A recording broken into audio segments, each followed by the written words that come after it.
We were hoping for a ride on Griffon, as you can see. Totally blocked. There's a crane over there. Yeah, a crane over here. I wonder what it's doing. I don't know if it missed the streamscape views or something. It must have. Yeah. Very un-Griffony over here. Quite. We are batting very poorly for this. Yeah. So far, not running good. So our tickets were gifts, so we're not upset. Nah. But how much were those tickets? $260. $260 for all day eating and obviously holiday in the park. And we're here on New Year's, which is cool.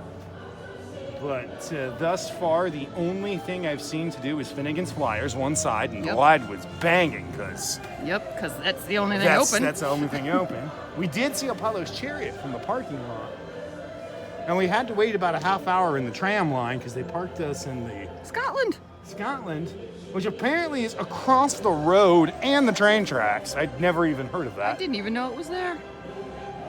I suppose they want to delay people getting in here because once they get in, they're going to realize there's nothing to do. All right, let's see if we can find something else.